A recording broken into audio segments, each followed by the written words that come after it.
In accordance with the provisions allowed by Chapter 20 of the Acts of 2021, the August 9th, 2021 public meeting of the Master Plan Implementation Committee will be held remotely. However, to view this meeting in progress, please go to facebook.com/LakeCAM. You do not need a Facebook account to view the meeting. This meeting will be recorded and available to be viewed at a later date at LakeCAM.tv. Okay, so I'd like to take roll call. Rodney Dixon. Rita Garbutt here. Patrick Marshall here. Jack Lynch. Jack Lynch here. Jim Rogers here. Ari Scott here. Okay. So the agenda is to meet with the Board of Selectmen to discuss the master plan implementation chart and to discuss any other business that may properly come before them. Can I open the selectmen's meeting, Rodney? Yes, Okay, thank you. so just to make it official, this is the August 9th Board of Selectmen meeting, often acting as the Wage and Personnel Board as needed. In accordance with the provisions allowed by Chapter 20 of the Acts of 2021, the August 9th, 2021 public meeting of the Lakeville Board of Selectmen will be held remotely. However, to view this meeting in progress, please go to facebook.com/LakeCAM. Not need a Facebook account to view the meeting. This meeting will be recorded and available to be viewed at a later date at www.lakecam.tv/. So I know Ari is here. I'm pretty sure I saw Lorraine. Yes. Yeah. And I don't know where Rich is. There he is. I'm here. All right. So I'll let you take it away. Rodney. Thank you. I was waiting. Well, thank you. I appreciate the opportunity. This meeting was called by order of the selectmen to review the master plan implementation chart, or we affectionately call it the matrix. There were some questions from the board regarding responsibility and verbiage on some of the town coordinator or positions. So we are here today to get that addressed. And then once addressed, we'll make the necessary changes with the intent of, once the changes are made at the August 18th Master Plan Implementation Committee, to make it official, that we could then have the information distributed to the appropriate boards and committees for distribution. So they'll have that in their hand to see what needs to be done.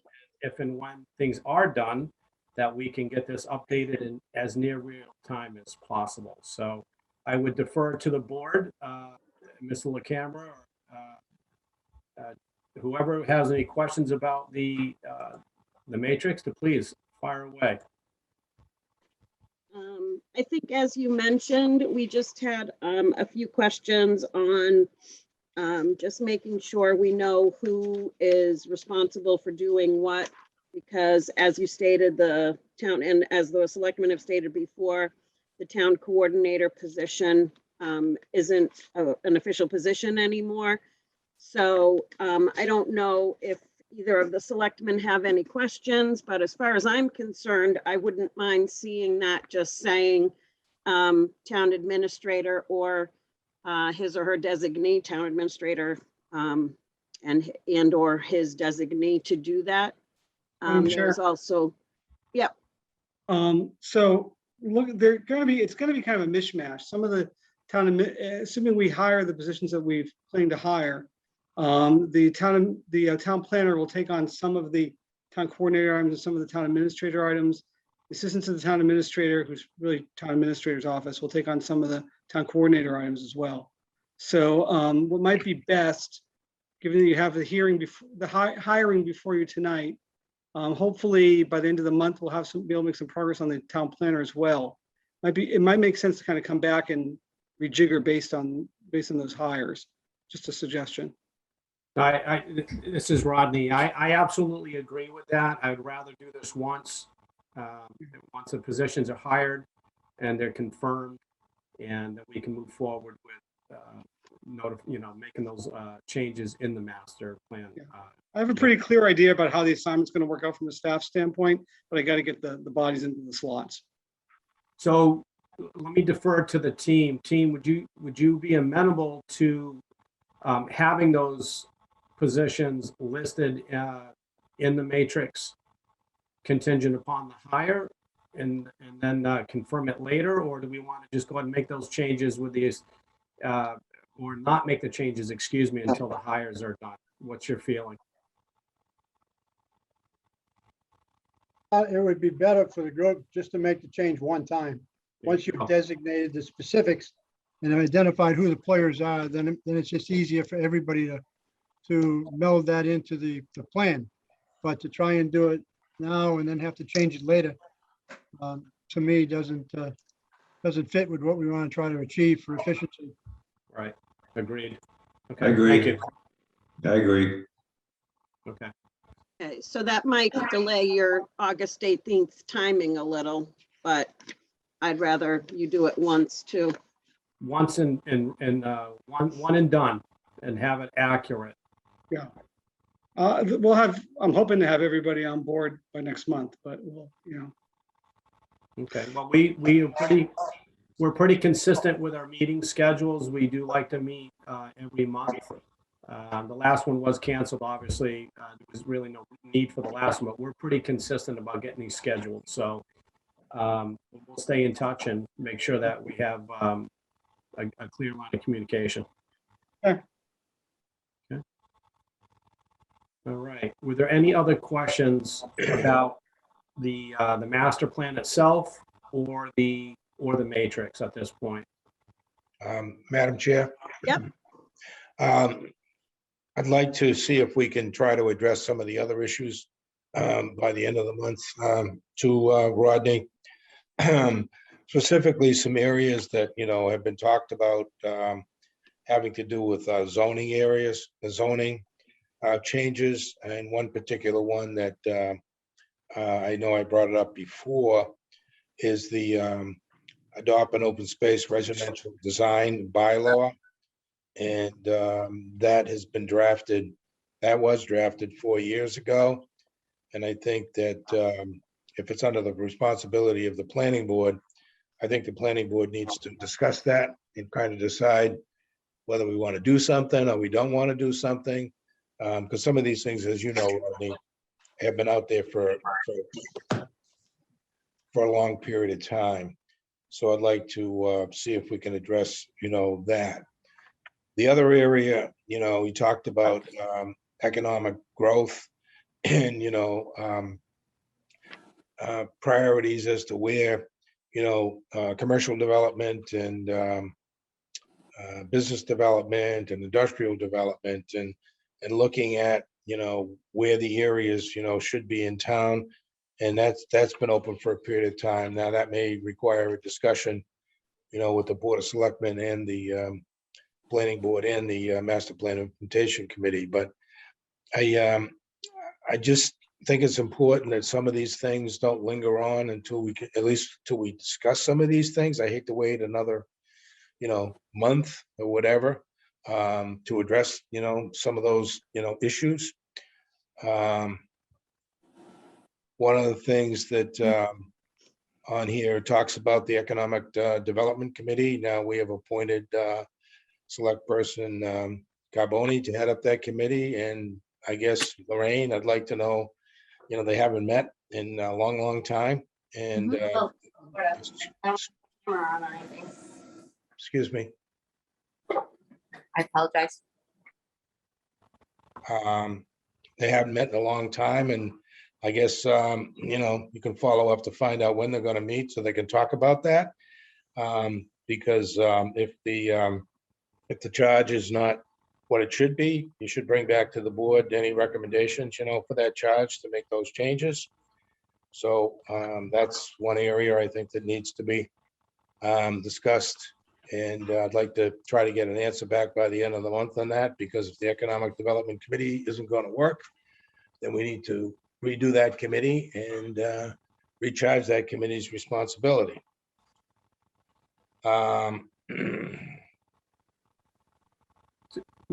This is Ron. May I have a question? With regards to the committees and the responsibilities, who has the authority to, like you said, charge? Who has the authority to get those committees that are responsible for their portion of the master plan to do what they've either said or what is on the master plan?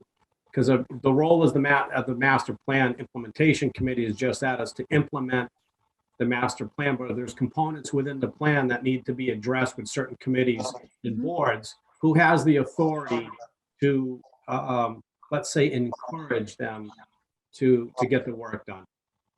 So we did just, Oh, excuse me. yeah. go ahead. we did just receive a resignation from the Economic Development Committee. I know Tracy has put out a couple of advertisements for many boards. So I think we're one member down at least on the Economic Development Committee. I had reached out to a couple of other people that never responded to me. So we can certainly, work on trying to revitalize that committee. But we do have a lot of vacancies and many different, and I think there's one on that board too. So we may have to look to fill that. Do we have a vacancy list that's available? Just, I know at my job, we have a list of vacancies. Is that something that is available to look at, to see where those are? Because if there's vacancies in critical areas, that's going to delay the process, is to identify those and try to figure out how can they be filled, sooner rather than later, so we can move it forward. Yeah, I think Tracy has a list, but I know she sent it out. If you get any of the automatically generated emails from the town's website, I got it a couple of different times, so there is a list on the website. Okay, thank you for that. yeah. My We do have a email that I had associated is no longer valid. So Okay. I will go back and do my new email. So thank you for that. I appreciate it. Rodney, we'll reach out to you, Rodney, and we'll get you that information too. All right, much Madam appreciated. Chair? Yep. Oh, I guess my internet connection is unstable. I don't know if anybody else is experiencing that this evening, but I know with those vacancies on some of these boards, committees, and commissions, they probably still have the ability to have a quorum. So if it is the master plans implementations committee desire to meet with them and go over their specific charges, with regards to implementing this document. I mean, that might be a start, Dixie, Rodney, Okay. for you. So we Madam, excuse me. no, go ahead, please, Mr. Madam LaCamp. Chair, to be specific to Rodney's question, the Economic Development Committee is approved by the Board of Selectmen. And it's our responsibility to make sure that the Economic Development Committee meets. And if they don't want to meet, then we need to either change the committee or change the charge. So I think that particular one is clear. The next one is having to do with the Agricultural Committee. There's a number of items on here with the Agricultural Commission, excuse me, which once again is appointed by the board. And they haven't, I know they haven't met to talk about a lot of these things that are on this plan. And that's another thing that's another area that should be addressed and it should be discussed. So that's that one. And then as far as the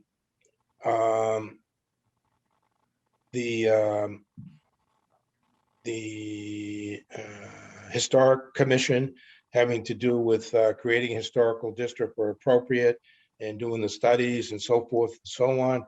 We have funded 2 projects, to have them do the evaluation of the historical areas and so forth. And once again, one of them was approved 2 years ago, and we just approved the other one this past meeting. So I think we should bring it to the attention, and the board can bring this to the attention of Historical Commission, that they need to decide how we're going to move forward with those 2 projects, because both of those projects have been funded.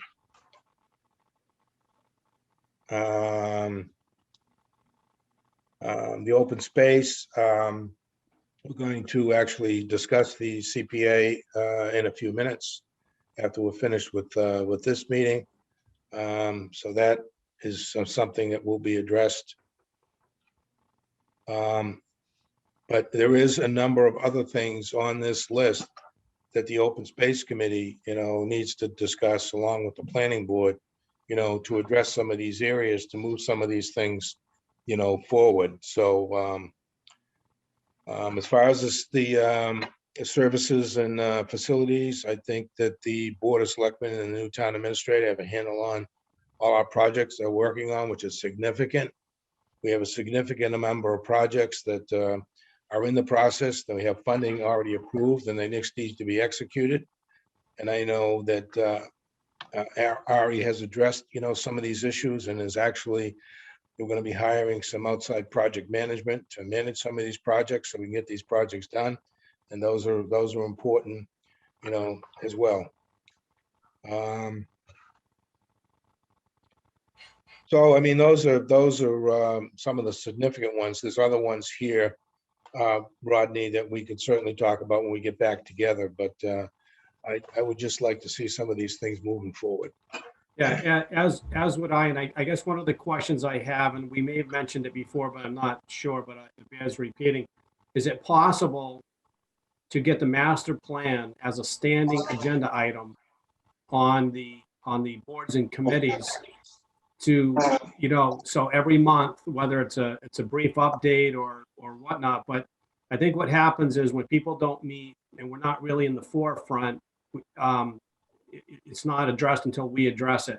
So what I'd like to see, if possible, if the master plan could be part of everyone's agenda moving forward, because many people, of course, play a role.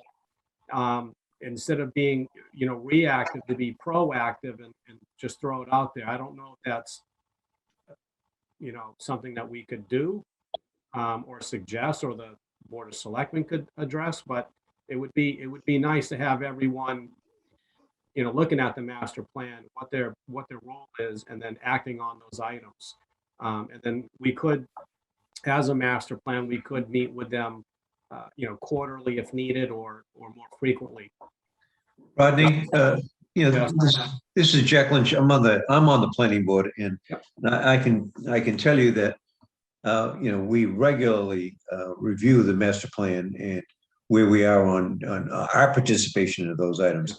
And if I might, Rich, I'd like to go back to one of the issues you concerned about, because I would like to convey some of the issues and concerns you had back to Mark and the chairman and the planning board, I should say, on our next meeting, which is this Thursday, by the way.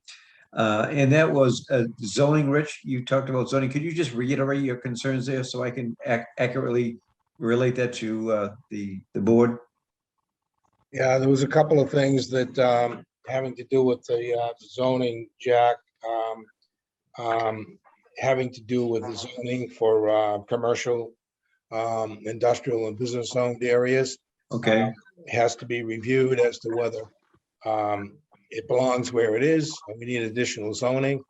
Because if you look at the areas now that are zoned industrial, and if you look at the industrial park, our industrial park is completely full. The one at the train station is completely full. The one on Route 44 is completely full. And there's just not a lot of space, available for commercial development. So I think that the planning board, and with the Board of Selectmen, if they want, and the implementation committee, is to review, where commercial business is going to be, or should be. And that would require zoning changes, Okay. The other thing was that having to do with open space residential design, which was to try to put together an open space bylaw that the developers would be able to develop land on a smaller lot, but at the same time, they would have to protect open space, on that piece of land, as well. Okay. That bylaw was drafted a long time ago. So there is other zoning issues, Jack, that, need to be, looked at and need to be fixed. That, one of the things, and I don't know, I know there was some question about the Development Opportunity District, and I know the board has talked about that a few times. Whether there's any changes there, it's going to stay the way it is, but I think we need some kind of direction. Okay, Rich, I will convey all of your concerns to Mark and the planning board on Thursday.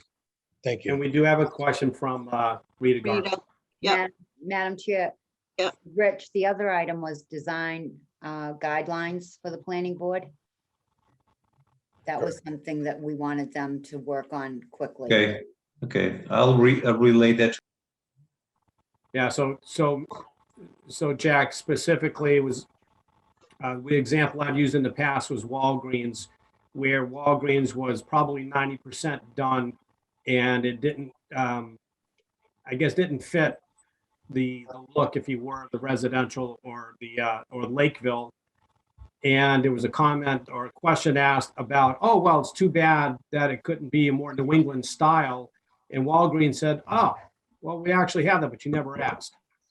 So I think if we're looking at design, like Rita said, that's extremely important to have those pointed conversations with developers to say, we all think of Cape Cod, they have their regulations and what they expect businesses to look like in homes, etc.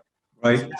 That kind of what we're asking for is the design standards to be a little bit more in line with, with Lakeville and the rural character or the New England character, if you were. Right. It's okay to have those conversations and developers are interested. That'd be a good thing, but also I think it's important that they know what our plan is.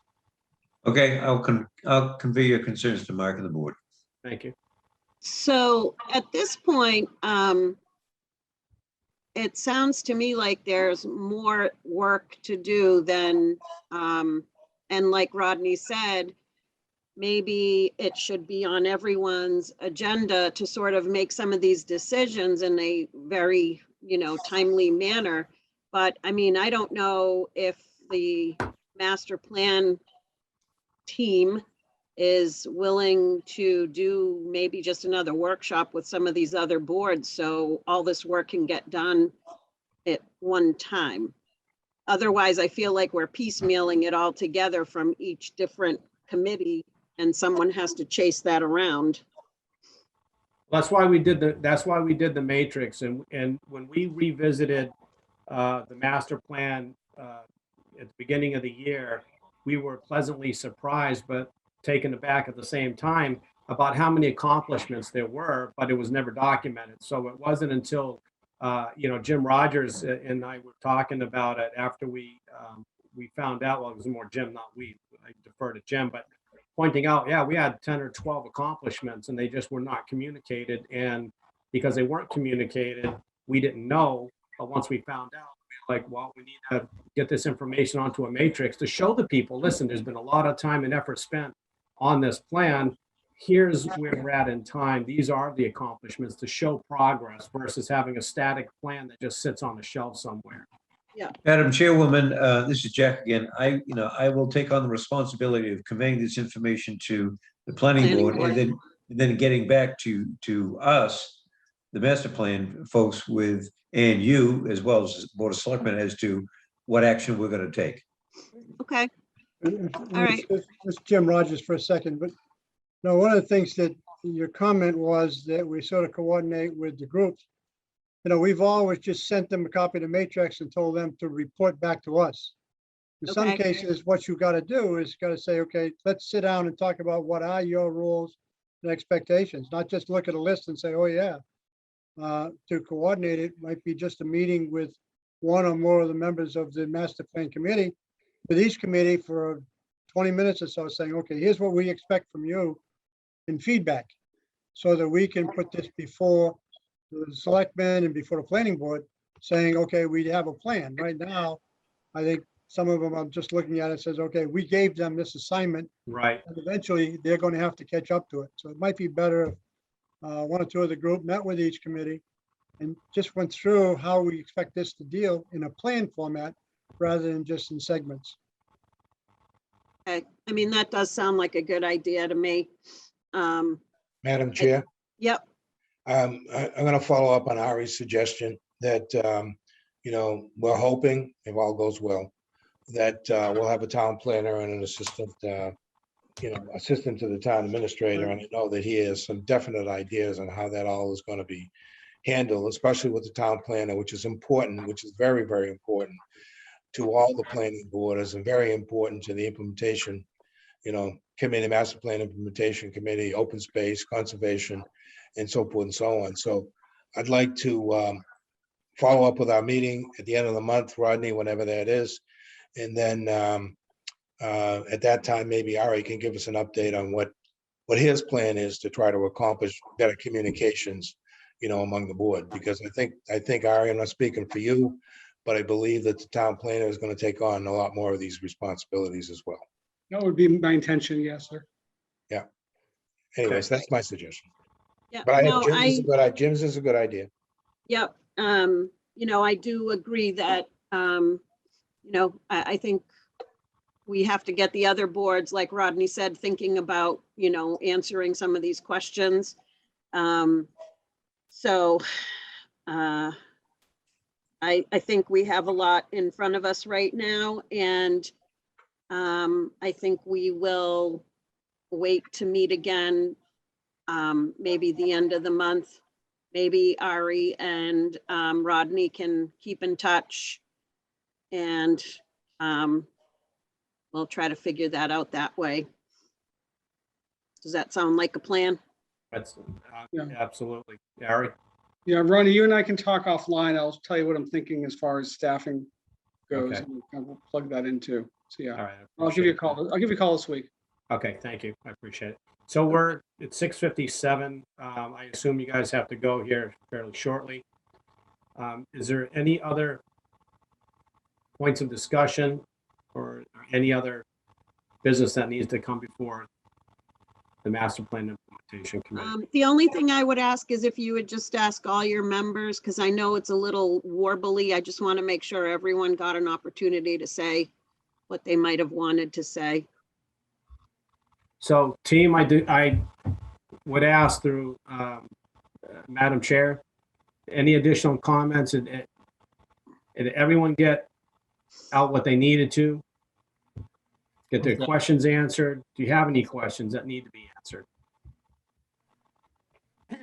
Rodney, I think we're Yes. fine. so we're not going to change anything on the chart right now until you meet with Ari. Okay, That's correct. All Okay. right, Any Okay. other questions? think we're good. All right. All right, thank you. You walk. So do we need a motion, Rita, to adjourn. adjourn? I will make a motion to adjourn. Patrick Martin. Thank you, sir. Is it second? I second. All right. All in favor? Aye. Rodney Aye. Dixon? Aye. I Aye, Jim Jack. Rogers. Okay. Well, thank you all very much. Oh, Rita, Patrick, aye. did everybody, did Patrick vote? I did, aye. Okay, Patrick and Rita. Okay. I think I have to vote too, don't I? So that's Guy, aye. Are you appointed? Well, did. Yeah, Have we yes, officially made, Oh, is you are Ari officially a member? appointed, Ari? Yeah, we Yeah, did yeah. officially appoint Ari as one of the master plan implementation committee people. Good. Okay, Aye. so we have a full committee now. Yep. Yes, we do. Excellent. All right. Okay, thank you. Thank Great, you. thank you, Well, everyone. welcome. Take care. All right. Take care. All right, so we are moving along to agenda item number 3, which is meet with Michelle McEgern and to discuss the Community Preservation Act. I know, Michelle, that I see a few people here with you. I don't know if you can introduce us to who's with you. Thank you, Madam Chair, and I appreciate this opportunity. I have Barbara Minkowski from Planning Board here. We have Mike Schroeder from Open Space and Sue Spailer, who is a resident, and Amy Avila, who is a resident as well. And Joe Okay. Chamberlain, Conservation. Okay. So you're a group, just a citizens group, some of you sit on boards and commissions and you're working on getting information out about the CPA, the Community Preservation Act. And I know that I have seen on social media that people are seeing the signs and they're asking questions like what it is. So I don't know if you want to give us a little bit of an explanation. Sure. Do you mind if I share my screen and show a slideshow? I would be okay with that. Is that okay? Right. Let me, if I can do this.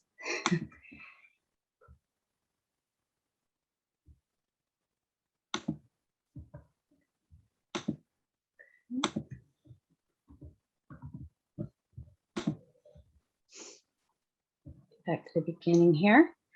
Okay, so a Community Preservation Act, or CPA, is a smart growth tool that enables the town to create a fund for the sole purpose of supporting capital projects related to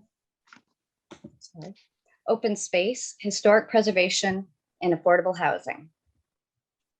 There are 187 Massachusetts communities that have adopted a CPA, which equates to 53% of the state's municipalities. The green indicates the towns and the cities are indicated in orange.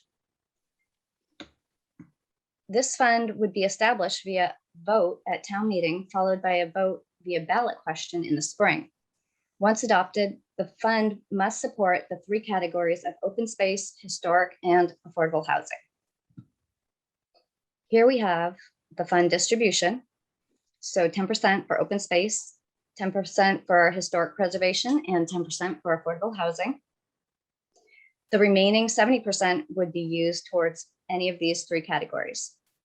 There's also a state match, which means the state contributes anywhere from 11 to 52%, which does vary from year to year. For 2021, it's projected at 32.3%, which is a great return on investment. Here's a few examples of how a CPA fund could be utilized in town. One example that comes to mind for me, back when I first joined planning board last year, is the Howland Road property, which abuts conservation land, when it was taken out of Chapter 61 protection and ended up approved for a 4-lot subdivision because the town did not have the available funds to purchase the property. A CPA fund would allow properties like this to remain protected in perpetuity. Right now, there are over 3,623 acres in Lakeville under Chapter 61 protection.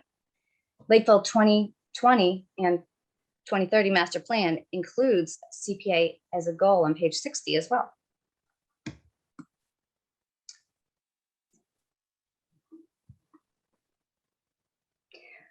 With protection for historical artifacts, we could have had funds available to obtain and preserve the iron lung machine that the Historical Commission was interested in from the former Lakeville Hospital. This fund would allow the town to protect those types of things as well. A CPA fund can be used to create affordable senior housing that works for our town rather than 40B, which only requires 20% affordable units and steamrolls our town bylaws. The state provides matching funds, which is based on what percentage the town is contributing. So for the 1% we contribute, the town would be eligible to receive the first round of matching funds from the state. In 2020, the match was 28.6%, and in 2021, it's projected for 32.3%. The 1% charge would show up on our real estate tax bills, with the first 100,000 of each home and business valuation being excluded. We are also including an exclusion for low and moderate income families and seniors. Other towns send out a yearly exemption application form along with their tax bills, which is what we would be looking to do. Our assessor's office projected the yearly cost to the average homeowner in town to be $38 per year, which is very affordable. Although this is included as a tax, the money doesn't go to the federal or state government and disappear. It stays here in town. It goes directly into the fund where it can only be used for the specific purposes of preserving open space, historic items, and affordable housing. If adopted via town meeting, CPA would then show up as a spring ballot question. Then a committee would be formed to create a plan, which would take public opinions to direct any proposed capital projects. Most towns use a simple application form that can be used to submit project ideas. Then the committee would bring the projects to town meeting so the residents can then vote on what projects they want to use the funds for. This tool really puts the power into the hands of our residents. Another piece of the CPA is the amount of leveraged funds that are available. If you look at the town of Newton, the town put in $425,000. The state had a matching fund of $425,000. And then they were able to leverage the funds to gain an additional $3,167,000 from HUD for senior housing. This could be huge to help build our affordable home quota and allow seniors to stay in town. So that's the end of my slideshow, but I'm hoping to put this up on the Facebook page so that, you know, if you want to look at it closely, it'll be there for people to check out. If you have any questions about CPA, you can also email lakevillecpa@gmail.com. And on Facebook, it's Lakeville Community Preservation Act page. So I don't know if anyone else with me has anything else they'd like to add. Yeah, I don't see any questions coming in through the chat either. But does anyone else from the CPA group want to add anything? Hey, Michelle. Hey, Barbara. Yeah. Hi. Barbara? Hi, guys. There was an interesting point that I find really valuable, and that is it came to my attention that these funds can actually be used to pay debt service. So let's say, for example, we were to get a sizable piece of property that we would like to acquire for $5 million. This fund does not have to have $5 million in it in order to use those funds for that acquisition. We could be using those funds towards the debt service from a bond. Okay, so I thought I'd like to mention that to you. Yep. Nope. It's a good. Oh, another item too. Sorry, I wanted to make sure that I mentioned there are 2 towns. Now, this was a piece of information. Anne Marie, she is not here with us today, but she's been putting a lot of work into this group as well. She found 2 towns have addressed the issues of milfoil with CPA funds. I don't believe it was the chemicals that were dumped into the water, but it was, I think, more along the lines of a machine to pull the weeds and then another option as well. So I know there were a lot of people interested in cleaning up the ponds. So this could be a tool to do that as well.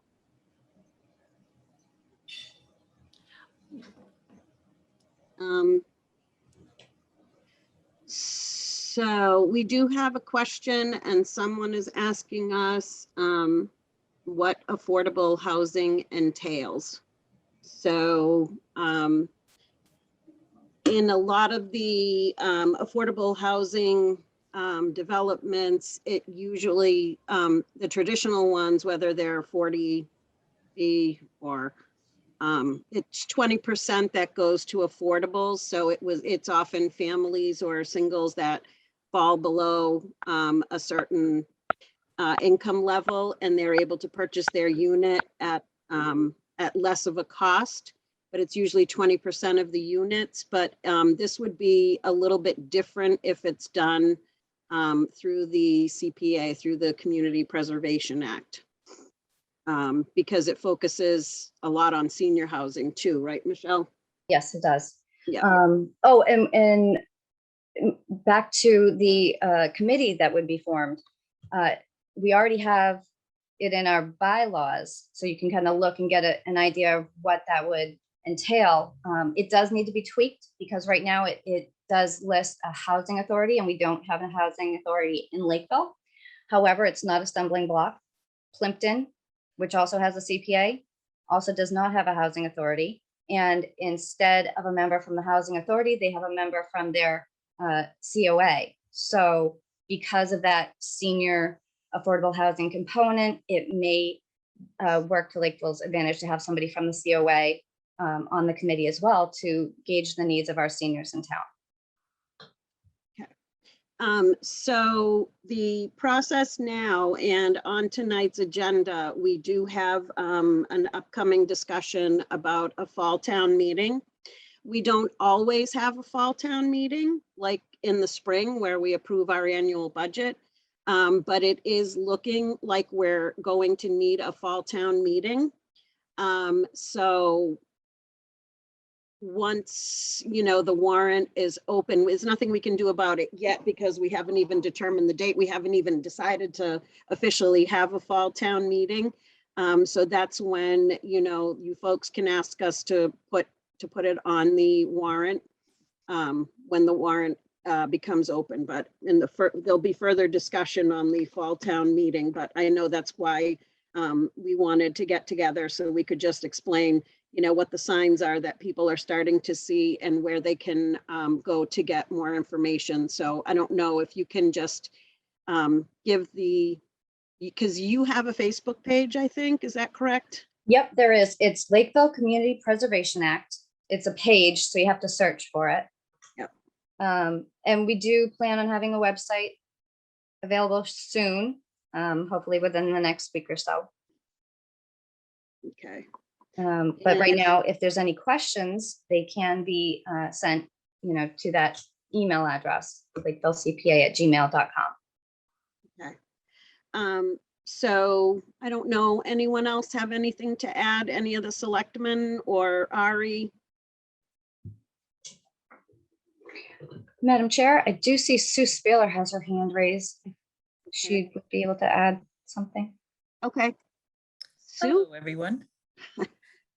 All I just wanted to add was that out of the 187 communities that currently have CPA, not one of them has tried to have it removed from their town. I know some people, we've heard talk that, there are some towns that wish that they never did it, and we have not found that. If they go onto the Community Preservation Coalition page, they'll find that not one town has tried to remove it from their town. That there are so many success stories on that page. It just will blow your mind what they have done with this one. It's a win for us. That's all. Okay. And that's the Community Coalition? Yep, Community Preservation Coalition. Okay. All right. Okay. Madam Chair? Yep. I think Barbara Minkowski had a question. Okay. Barbara, you had your hand raised. Hi, guys. Am I muted? No. Nope. I'm putting the website on the chat. I was just trying to get that message out there. There's so many cool applications of how communities have used the money. So if you want to look it up, you can see all the different applications for funds that we would be raising through CPA. Okay. Communitypreservation.org. Right. I don't see any other questions in the chat. So if no one else has any questions or comments, I appreciate you all for coming out and giving us the explanation. Like I said, I have been seeing on social media that people are asking what the signs are about. So I guess the signs are working for you. Right. I think that's it, right? Yeah, if there's no more Okay. questions. All right. I don't see any more.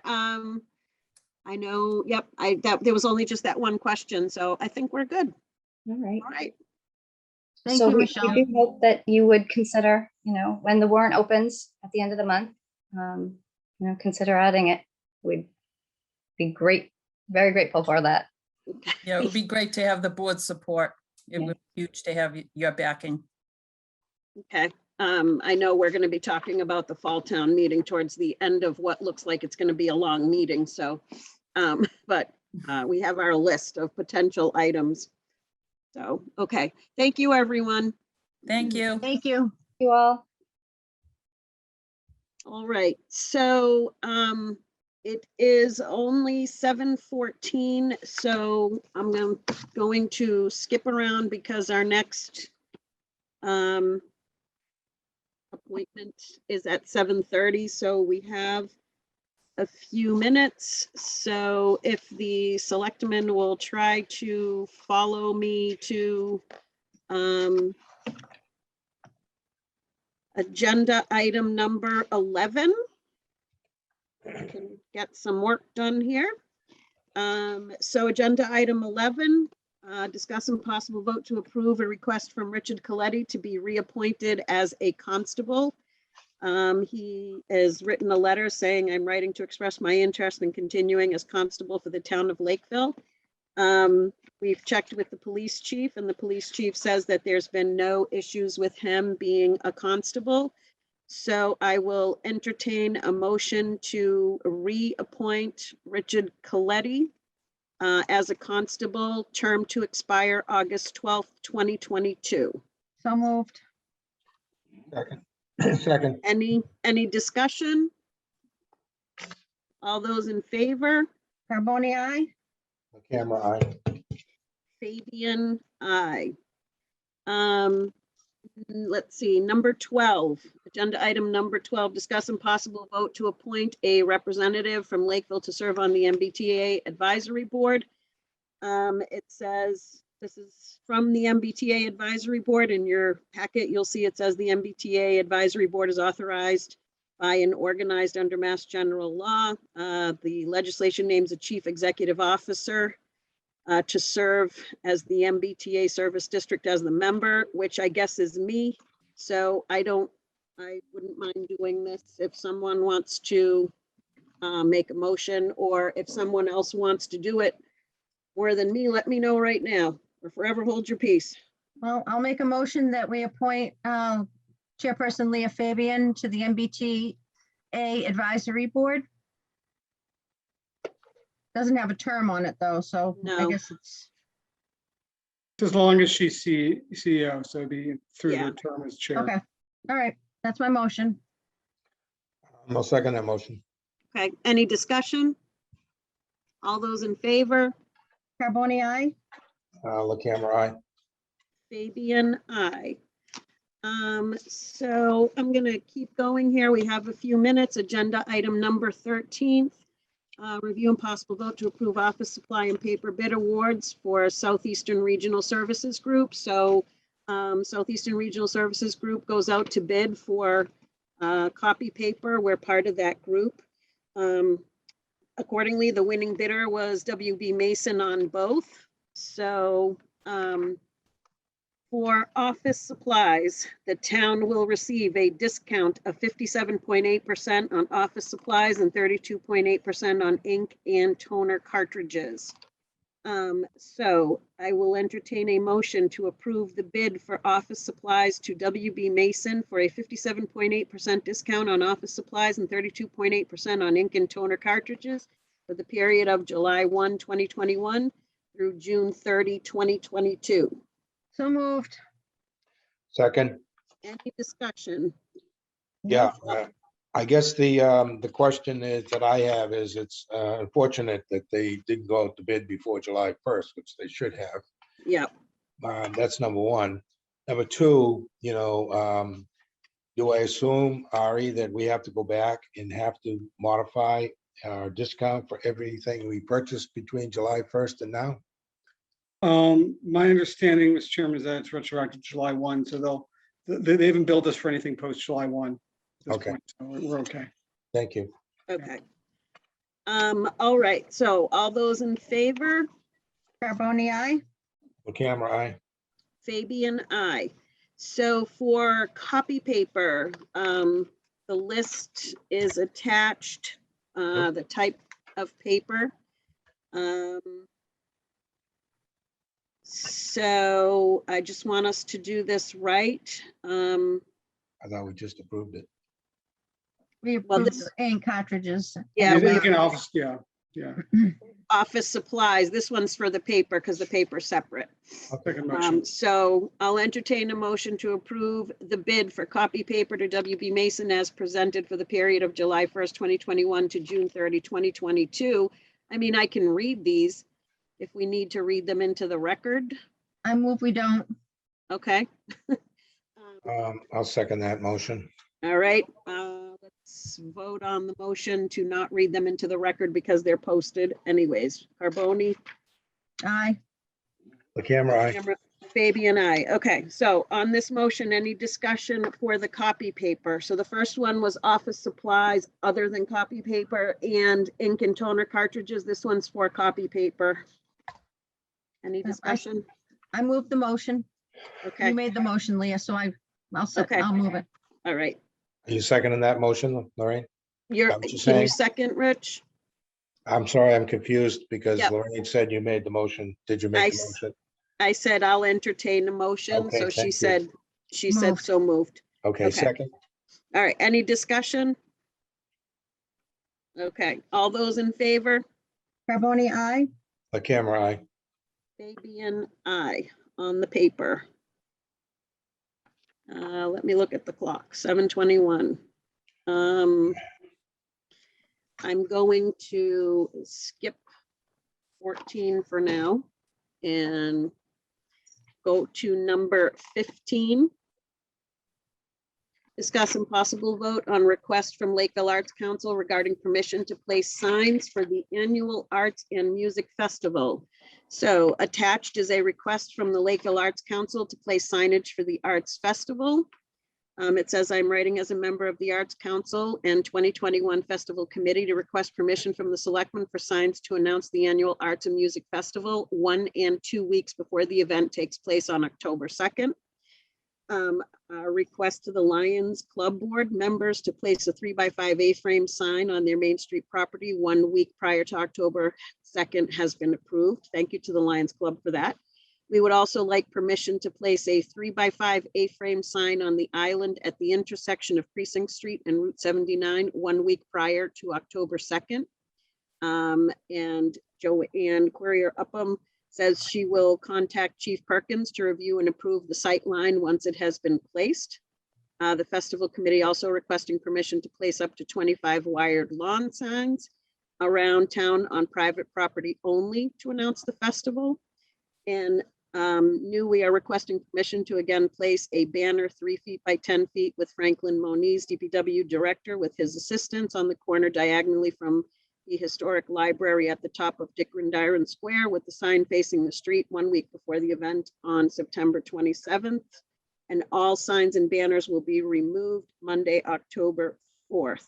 The final request is for the festival to be announced on the community board for 2 weeks before the event takes place on October 2nd. And the Arts Committee has sent all this information to the Selectman's office. So I don't know how we want to do this, but I will entertain a motion that we approve a 3x5 A-frame sign on the island at Precinct Street and Rhode Island Road, and a 3 foot by 10 foot banner at the top of Dick Rendyron Square. So moved. Second. Any discussion? All those in favor? Carboni, aye. The camera, aye. Fabian, aye.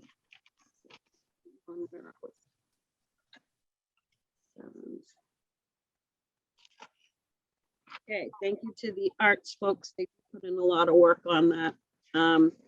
Okay. 7:23, agenda item number 16, review and possible vote to approve requests for outdoor entertainment permits. The first one is at 76 Kingman Street on September 11th, 2021. And the second one is 6 Mark Twain Lane, September 17th, 2021. So we've received these 2 permits. So we can do them together or we can do them separately. Does the board have a choice, or you want me to Separately. choose? Okay. I would prefer to do them separately. Okay, so we have received a request for an entertainment permit, outdoor entertainment permit for 76 Kingman Street, September 11th, 2021, from 3 p.m. to 9 p.m. for a family cookout, and it's for an acoustic guitar. So I'll entertain a motion to give them an outdoor entertainment permit. So moved. Second. Any discussion on that one? All those in favor? Carboni, aye. the camera eye. Fabian, aye. The next one is 6 Mark Twain Lane, September 17th, 2021. They're asking for 5:30 PM to 11 PM, but they will entertain 10 PM would be also fine. And this one's for a disc jockey. So I don't know if someone wants to make a motion on including whether it's 10 or 11 PM. Or, When's the 17th? Is that a Friday? Oh, it's a Friday. okay, it's a Friday. Madam Chair, Yep, our bylaw only allows it till 10 o'clock. okay, so then I guess we do 10 o'clock. Thank you, Mr. Selectman LaCamera. I will entertain a motion to give an outdoor entertainment permit to 6 Mark Twain Lane, September 17th, 2021, 5:30 PM to 10 PM. So moved. Second, Any other discussion? All those in favor? Carboni, aye. the camera eye. Fabian, aye. Okay. 7:26. Where else can we go here? Let's try the minutes. Agenda item number 18. So we have minutes of July 12th and July 26th. I'll entertain a motion to approve the minutes of July 12th, 2021 and July 26th, 2021. So moved. Second, Any discussion? I had none. Okay. All those in favor? Carboni, aye. the camera eye. Fabian, aye. All right, so I'm gonna back up here now.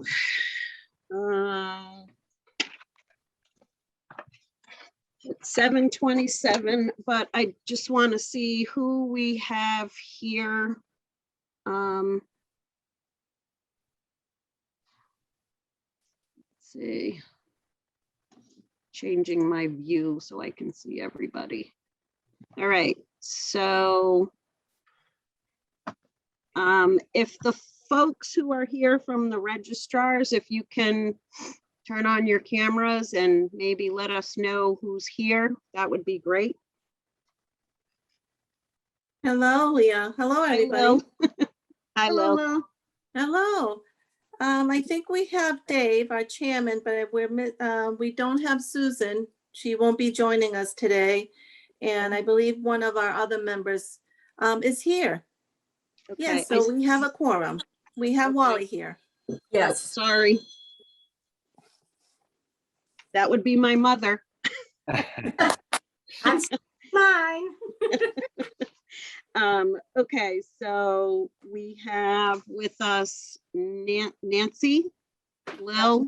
No, what, my camera wouldn't work, so I'm using Nancy's. Oh, you're using Nancy's. Okay, I'm sorry. And all right. Okay, so can you give us a little bit of, tell us what's going on with this, Lil? Sure. Would you like us to open up the meeting? Yes, please. It's Go ahead. 7:28. All right. Yes, thank you for having us, Madam Chairperson, and good evening to members of the board. I'm Dave Morwick, Board of Registrars, and I would like to open Board of Registrars meeting, and it's in accordance with the provisions allowed by Chapter 20 of the Acts of 2021 for August 9th. The public meeting of the Board of Registers will be held remotely. And at this point, I'd like to just ask for the members that are present. Wally Kling, could you answer in the affirmative? Present. Yes, okay. And Lillian Drain, Clerk of Registrars? Present. Present. And Dave Morwick, Chairman of the Board of Registrars. So our first agenda item would be to discuss with the selectmen recent policies that we passed on July 22nd meeting regarding absentee voting and early voting in public buildings. So Lillian, if you might start that off, please. Sure. The reason why we're asking for the Board of Selectmen to sign this policies is to the fact that our Chapter 54, Section 65, which is the 150 feet campaigning, it's only allowed at the polling place, which is the Ted Williams camp. So within the walls of the Ted Williams camp, you're not allowed to come in with, with signs and T-shirts and anything that you will be persuading the public to vote, attempts for political persuasion. So the Secretary of State did recommend that cities and towns put some kind of policy in place for early voting and absentee, because this will not take effect at a polling place. Usually absentee voting usually takes place at a town hall, and early voting would take place at a town hall, but like in the case of Lakeville, we had to use another place for that, so which would be the old town hall. So we have to put something in place in order to make sure that people don't come in with T-shirts, hats, or anything persuading the public to attend to a political persuasion, basically. So keep in mind that for the election that we just had in November, 2,500 people during 12 days of early voting came in to vote. And we did have a few instances that people came in showing a T-shirt or a hat or pins, voting, try to vote for Trump or for Biden. And we had to tell them to, take it, to turn it inside out, or please remove it. So with a policy in place, I have actually something to enforce. And this is going to be needed, because 2024 is going to be another huge election. And so I need the selectmen's support on this policy. Do you have any questions? Questions, comments, anything from Lorraine or Rich?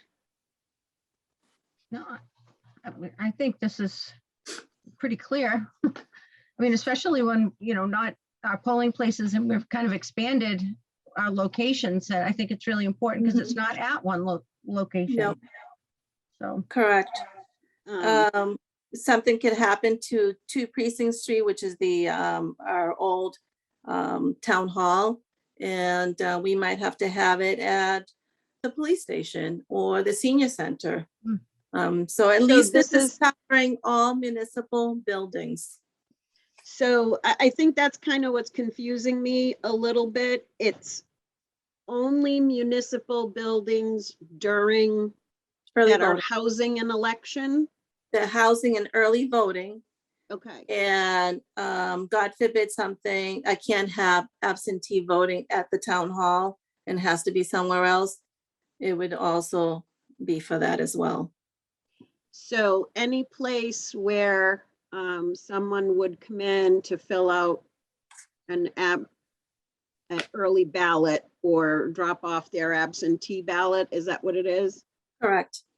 Okay. I mean, I'll be honest and say that I'm, a little concerned with how this, affects people's freedom of speech. The state doesn't have its own law covering not early for that. voting. No, they do not. No.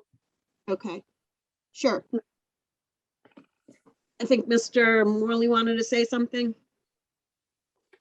Yes, Madam Chairperson, only that, people are still free to express themselves, but we're saying by this particular provision that not in the public building where the voting is taking place. So that could mean they could be well outside those provisions, outside of the municipal building. And I also might add that a number of surrounding towns have already brought this provision into play, we're kind of playing catch up to what has been suggested to us. Okay, so it would basically, I just want folks at home to understand too, it would basically treat whatever location we deem the early voting location the same way as it treats the lodge building at Ted Williams if you are going there on election day to vote, correct? Correct. Okay. All right, so does anyone, Rich, do you have anything? Does anyone want to make a motion here? I just have one question, Madam Chair. Yep.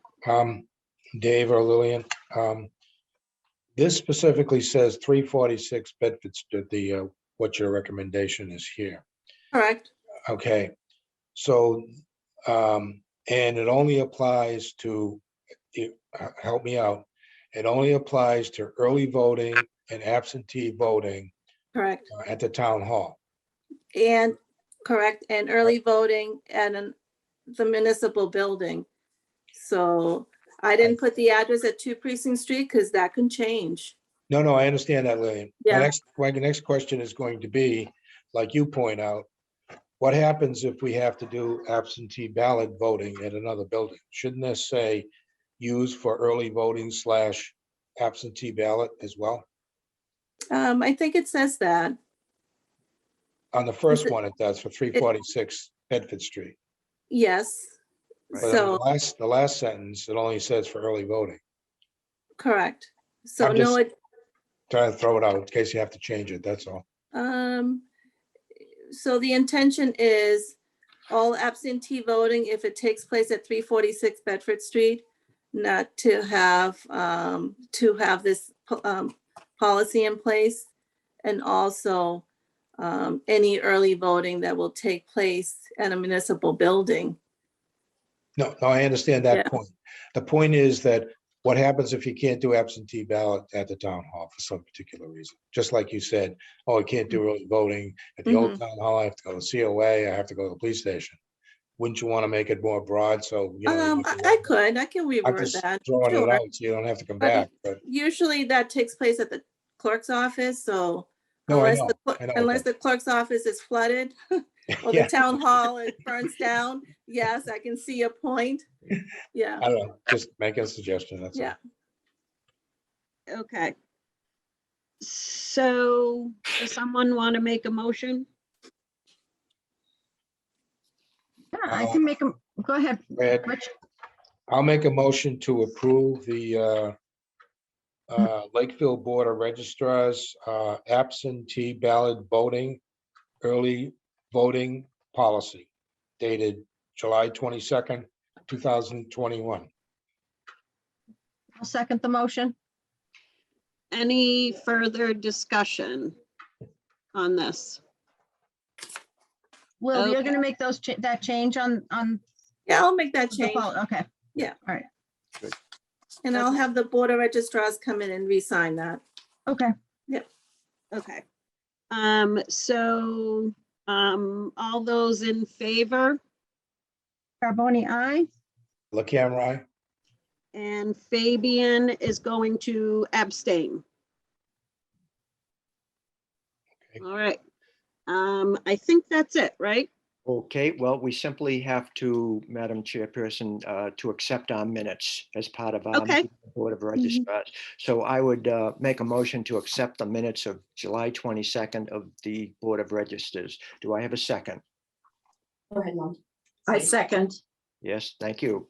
And again, a roll call vote. Wally Kling. Yeah. Yes. Lillian Drain. Aye. Aye, and David Morwick, aye. So it's been voted as such. So with that, unless there's any other comments or questions for us, I'd like to close our business agenda for the Board of Registrars. So I make a motion to adjourn this meeting. And do I have a second there? I second it. Okay, thank you, Wally. And all those in favor, Wally? Aye. Lillian? Aye. and David Morwick, aye. So thank you very much. And Madam Chairperson, Board of Selectmen, thank you very much for having us. Thank join you. Thank you. Thank you very much. Thanks for Thank the you. work that you all do. Thank you for having us. Okay. Thanks. Let's see, I think here we are, agenda item number 5, I believe. I don't think I've missed anything before 5, correct? Correct. 1, 2, 3, 4, and 5. Okay, so Selectmen's announcements. So we have some numbers on from Marine Fisheries. The 2021 spring run numbers have been compiled by John Shepherd of Marine Fisheries. We have an estimated 739,266 adult herring, plus or minus 62,000. It's kind of tough to do those counts this year in the Nemasket River. They say the numbers are down slightly from last year's estimate of 811,568, but still well within the ballpark of a good run. So it's a pretty big deal. A lot of work that we're doing through the Assawamsett Pond Complex is to help preserve, the herring. We're pretty lucky to have something like that in our community. So I know they did some work out there too. I don't know if anyone has more of an update than I do on the Echo Harvester. Does anyone have anything on that? I know they did some work. They did a 1.5 mile test run up the Nemasket River. All I heard was that it was quite successful. I haven't seen any actual data from it though. Okay. All right. Next, I know some of our folks that are employees are shy, but we do have a long time employee, Janice Swanson, who's retired on August 1st, 2021. So I'd like to give her a little recognition. She began her career as a clerk in the building department in May of 2000 and was promoted to administrative assistant to the building commissioner, zoning enforcement officer in 2011. 2017, she was promoted to the executive assistant to the director of inspectional services and permitting, facilities manager, and building commissioner, zoning enforcement officer. She was also a long-standing member on the zoning board of appeals and a member of the planning board. So Janice is going to be missed, but I know she has an adorable grandbaby that she can spend a lot of time with. Big shoes to fill there. And, she put a lot of time into the zoning board, the planning board. She's going to be missed, but we wish her well on her retirement. Does anyone else have any other announcements? Rain, Rich?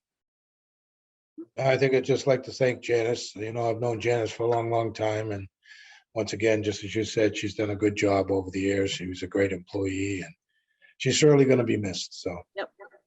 I agree. Yep, I agree. All right, moving on to Ari Sky, Town Administrator announcements. Thank you, Madam Chair. A couple things. Had a preliminary meeting last week with the with the Massachusetts School Building Authority regarding the Assawamsett accelerated repair project. As you may recall, the town submitted a statement of interest on that back in May. We're not in the program yet, but they are doing due diligence, so that's a good sign. We have a walkthrough with them coming up this week. I am pleased to announce that the long-awaited VoIP project, the Voice over Internet Protocol, has a cutover date. I know that's been going on for a while now, but we've been given a hard date of August 25th now. We're going to do everything we can to make sure that there's no disruption on telecommunications in the building or in town hall. But I'll be providing some more information as it gets closer. Last week, I met with the Freetown Board of Selectmen to claim our share of the Community Compact grant that was awarded a few years ago for records management. Our share is $83,000, and I'm meeting with some potential vendors to help with some of our organizational issues, some of our records. And then last but not least, as you may have seen online, we reinstated the masking requirement for indoor on the public spaces in town hall and other town buildings, going to the rise of the Delta variant. I'd just like to encourage everybody to be safe there, and if you haven't gotten vaccinated, please do. Thank you. Thank you. Yeah, we should have mentioned that too in the selectmen's announcements that we've gone back to having masks at municipal buildings. I know some people expressed their unhappiness about that on social media, but like we've always said since the beginning of COVID, we're a small town hall. We need every single person, our fire department, who takes care of every single one of us. As soon as we call, they come. We need to protect them and make sure that, you know, there's a lot of uneasiness about the Delta variant. So please respect, you know, all the employees and you know, begin wearing your masks again if you have to come to any of the town buildings. Okay. All right. Next agenda item is number 7, discuss scheduling of possible fall special town meeting.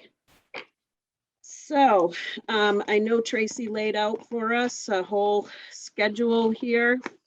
Want to give us an update, Ari, on this? Sure.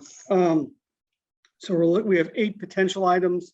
That's probably the maximum right now. It could be less than that. We have several. We'll have several budget amendments, relatively small, to make up a number of deficits that we've seen early on. There's possible that we'll need to fund the local sheriff schematic design for the Assawamsett School project if MSBA approves that. The meeting is in October. There's the earth removal bylaw, which was one that's been sitting around for a while. That's one possibly the board could take a look at. Community Preservation Act, again, something the board could take a look at or decide whether or not to do. There's a clarification on the marijuana overlay district zoning bylaw, which was recommended by KP Law sometime back. Potentially the change of the name from the Board of Selectmen to the Select Board, as well as 2 articles requested by the town clerk regarding acceptance of MGL Chapter 41 and adding articles seeking special legislation to the bylaw, to general bylaws. So those are all potential items that could be coming up. We'll have more on them on August 30th, and the board, of course, can decide which direction you want to go. If you open warrants on the 30th, we're looking at closing warrants on September 7th, voting on articles in September on the 20th, sending the draft warrant to town council on the 22nd of September, having a vote on final warrant in October, and then putting the legal ad in the paper. Tracy put together basically a schedule for us to allow us to hold a special town meeting anytime after October 22nd. So, and we would need to do that by mid-November at the latest, if we have budget amendments that will affect the recap. Okay. So then we're looking to schedule this on the 30th, correct? At our next meeting, I believe, is August 30th, correct? Yes, we'll have a lot more information on the various warrant proposals for that at that time. Okay. Anything on this, Rich or Lorraine? I mean, other than, you know, if there's any budget things, I mean, everything else, I mean, could technically wait until our annual next year. That's probably true. The main reason we were hoping to have fall town meeting from my standpoint was because we have some budget items. Yep. Oh, and the MSBA. If we are invited to participate, we have 60 days to approve to get town meeting to appropriate the money for the schematic design. So that couldn't wait until the spring. And what, Madam Chair, oh, excuse me. no, I was just going to say, budget items, what would they possibly be, Ari? Well, there could be some personnel items that we've discussed. There could be the fire had a major repair on the ladder truck. I'd like to norm up that number. And a couple of other small items that may or may not come to pass. I don't. The biggest items are going to be the personnel items that we've discussed in the past. And then Madam Chair. I'm sorry, Rich, but the total they won't total very much. I mean, we're talking about $40,000 to $50,000 altogether. Okay. All right, Rich. And we just talked about the CPA, and if the CPA doesn't get done in the fall, I mean, you can go and have the election before you approve the CPA, but it's always best to approve, if you're gonna approve the CPA, to do it at a special town meeting, you know, before Yeah. the election. You know, the other way for them to get this to town meeting is through petition. But we all know through petition, it's more work for, you know, the clerk's office. It's more, you know, it's a special town meeting. So it's a lot more work to do it that way. So if we have a town, you know, the fall town meeting, I think they're really hoping we do. You know, it's everyone's right to bring a petition to town hall, but that you know, that encompasses a lot of work for the staff. So, and I know they'd like to get it on there. So, all right. So at the next meeting, we will shore up some of this stuff and possibly make a decision for a date for the special town meeting, correct? Yeah. Okay. Anything else on that? All right, moving on. Agenda item number 8. Discuss and possible vote to approve and sign the right of entry and license for 5080 East Grove Street for the Loon Pond Lodge, 28 Precinct Street. So this has been quite a long time in the making. There's been a lot of work behind trying to get the liquor license for Loon Pond Lodge. When they had done it for the previous event management company, it was just as much work. And you know, so we've taken a different approach, but it doesn't mean that this approach was, you know, necessarily easier. And again, they had some of the same difficulties last time around. So what we need here is the ABCC, which is the alcohol licensing, needs a right to occupy the premises because they technically don't have a lease. So this is what they are asking us, their investigator for the licensing is asking us to do. And that's what you see here. Do we have any questions on this? I do, Madam Chair. You know, I was taking a look at, you know, the agreement that we have with these folks, and it does say in the agreement that, you know, that they would need to secure the proper licensing. And so we've been in agreement with them since March 29th, 2021. And so it's been almost five months. So if this doesn't go through, then technically it's breach of contract. So how long do we wait before we start to address that? Well, here's what I know is we did everything that we thought and put into the RFP, everything we thought we would need with council's guidance. But the ABCC has decided that they need something different. So we're all trying to be accommodating. I don't want to jump the gun just yet on, you know, their contract or anything, because they're doing everything that's been asked of them. So it's just that the ABCC keeps asking for things. So, so if we give them, this should satisfy their requirement, if we give them this right to occupy the premises. Madam Chair. Yep. I have no idea why this became an issue, because the previous company didn't have a right of entry and license either. So I guess I'm a little surprised that all of a sudden, you know, ABCC is asking for this, and town council, you know, should have been aware that this needed to be addressed. And I'm certainly, this is not Boston Tavern's fault No, at all. I don't think it's their fault at all. They filled out whatever application was required of them, and this is the ABCC that is asking for more and more steps. So we're just trying to get it. We're trying to satisfy their requests. So it is the last page, the Town of Lakeville, right of entry and license. So I'll entertain a motion that we that we approve this right of entry and license for them. They go by 58 East Grove Street, East Grove, Inc.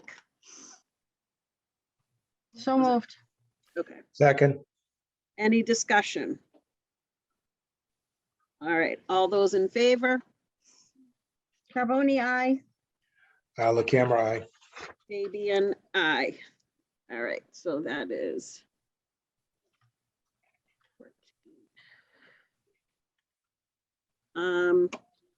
If I can just take a 1-second break, can I do that for just 1 second?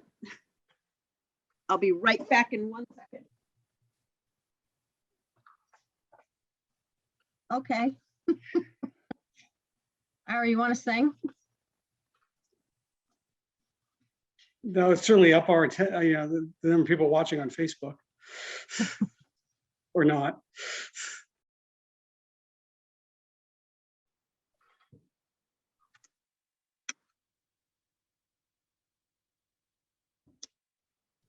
Sorry, my house is freezing. I had to change the air conditioning. It is so cold in here. Okay. Next item on the agenda item 9, discuss and possible vote on the request from Ari Skytown Administrator to appoint Christina Kotsaridis as assistant to the town administrator. And I believe Christina is with us, correct? There she is. Hi, Christina. Leah Fabian, one of the selectmen. It's very nice to meet you all. Nice to meet you too. Should I do a quick introduction? Yes, I'd like Ari to take it away. Okay, thank you, Madam Chair. As you know, the Board of Selectmen authorized the establishment of the Assistant to the Town Administrator position on June 12th, 2021. This position was advertised on municipal job listing sites, social media, and the town's website. We did very wide recruitment. We received 29 applications, 3 of whom subsequently withdrew. We held interviews the week of July 26th. The interview panel consisted of Chief Perkins, Jamie Viveros, Clinda Dunphy, and myself. June 12th, 2021. This position was out. Our feedback. I'm pleased to inform you that the panel unanimously recommended Christina Kotsaridis for the position. As you know, I worked with Christina in New Bedford and can attest that she's an extremely talented government professional whose positive attitude and collaborative approach will be a tremendous asset to our organization. Given that she's completed all pre-employment checks, I respectfully request that in acknowledgement of her extensive government experience and to be competitive with her current compensation, we offer a salary of $82,000 and the provision of 3 weeks annual vacation. Happy to answer any questions. I know Christina, you want to say a few words as well? Only that I'm very much looking forward to this opportunity. Okay. Thank you. Again, it's nice to meet you. I'm sure, you know, we've all gotten used to Zoom, but in Lakeville, we traditionally do new hires in person to give you more of a welcome, but I guess this is, you know, kind of the best we can do right now. But so I will entertain a motion that we appoint, I am Greek, but it's hard for me to say it in English. I'd rather say it in Greek. So can you say your last name again for me? Kotsaridis. Kotsaridis, okay. I'll entertain a motion that we appoint Christina Kotsaridis as assistant to the town administrator for a salary of $82,000 and the 3 weeks annual vacation. So moved. I'll step down as chair and I'll second the motion. Any conversation? Any discussion? Well, if I can, Madam Chair, I do have some discussion. I'm sure you've expected this from me. I certainly accept the appointment. I think that, you know, Christina, based on your, you know, your background and what you've done down in New Bedford, I think it would be a bonus for here in Lakeville. However, I do have some concerns about the $82,000 salary, considering that we discussed 80 and we do only have $80,000 appropriated in the selectmen's budget, which was for the town planner, 50,000, and then the 30,000 for administrative. So I guess we're, kind of changing, I guess, what it was allocated for, which would be for the assistant to the town administrator, which would be 80,000, which is what we have budgeted. And then I just, I keep going back to our, because wage and personnel handbook, as we are the wage and personnel board, that, I was under section 4, letter E, that, we should not become, no variance shall become effective unless or until necessary funds have been appropriated. And so I have concerns, and I know it's only 2,000, but it does set a precedence here of going over that. The same thing with the 3 weeks vacation. I know you have some, strong municipal background, but coming in based on what we have in our personnel or our policy, that it's 2 weeks for the first year, and then it goes up after that, I think after 5. So if we have issue with what we have here and want some more latitude as to how we navigate with higher level positions, then I think that we need to look at our policy for, some updates. So again, I don't have an issue with the appointment. I think you'd be a great bonus to the community. But I do have an issue with the 82,000 in 3 weeks. Any other discussion, Rich? I just want to point out that the job description that was put together was for 80 plus or minus, depending upon the salary. As far as the compensation is concerned, we knew that we needed to add some additional money, to the selectmen's account, and we were going to do that. We can either do it by special town meeting, which we're going to do, or we could use the reserve fund, as well, until we get it straightened out. So I don't think that that's an issue at all. And as far as the 3 weeks vacation, it's up to the board to decide, what that person would be entitled to. And knowing this particular position and the requirements of this particular position, that I don't think that 3 weeks vacation is an unreasonable request. Madam Chair, may I respond? Sure. In our discussions back at the meeting that we had in April, when we adopted the or approved this job description, and then it got posted, we as a board never voted the salary for the position. We adopted or approved the job description, but not the salary. And, Ari had recommended that I go back and review that meeting, and I did. And nowhere did we ever say that we would post that position for 80,000 plus or minus. We did talk about the 80,000, and Ari, I think you said, I think it was your words directly, were around 80. So, but we didn't say anything about plus or minus. So I just have some concerns that did get posted. I just think that the board needs to be better at what we vote and what we present, and then the follow through, so that it is in unison, so that we don't have this, confusion or ambiguity with decisions. Okay. I appreciate everyone's comments. I do know that, I looked into the vacation, and I know at least one other person was hired.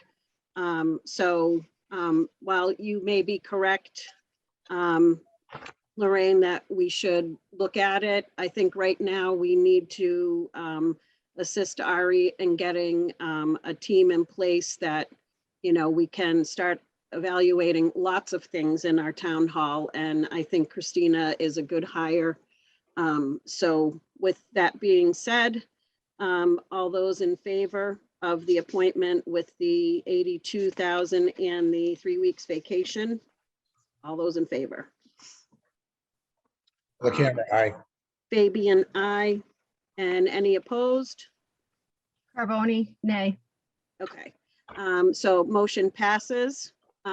Christina, welcome to Lakeville. You know, sometimes selectmen don't always agree, but I think we all agree that, you know, you're a great candidate with really an impressive resume. I look forward to meeting you in person, and I really do look forward to working with you too. I already have a list this long. Ari knows that, you know, things that really need to be worked on and looked at. But welcome to Lakeville. I think you'll like it here. Started. Thank you very much. I appreciate it. You're welcome. Thank you, Ari, Welcome, Christina. yeah. Thank you. Thank you. Welcome. Thank you. Madam Thank you, Chair, I Board. believe you have a question in the chat. I'm sorry. That's okay.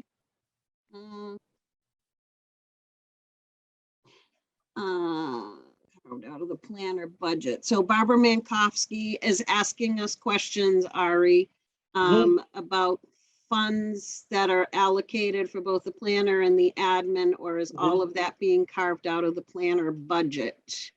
There's an 80, Selectman Carboni expressed it correctly. There's $80,000 in the Board of Selectmen budget for new positions. It could be planner, it could be office support. I think we said 50-30, I believe is what we said. Yeah. As I indicated at the time, we did this in June. It will be necessary to come back for additional funding, as Selectman LaCamera acknowledged. This does not preclude the planner. It's my hope to come back to you with a proposal for the planner within the month, which will also have costs as well. So between the two, there will be cost. There are a couple different ways to pay for that. I sent an email to the board, I believe it was today, laying out our situation in new growth, which has turned out very positively. We had 397,000 anticipated in the FY22 budget. I have it on strong authority from Harold Scheid. That's going to be over 500,000, so we have plenty of room there. And that's one possibility. Another possibility, if we can't do a supplemental appropriation at the fall town meeting, is to do a transfer from the reserve fund. So either one will work.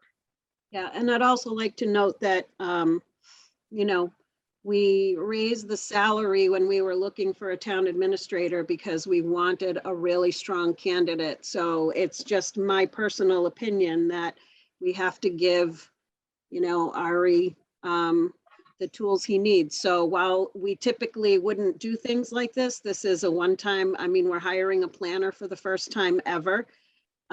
So there's a lot of differences going on, right? Things that make this a very different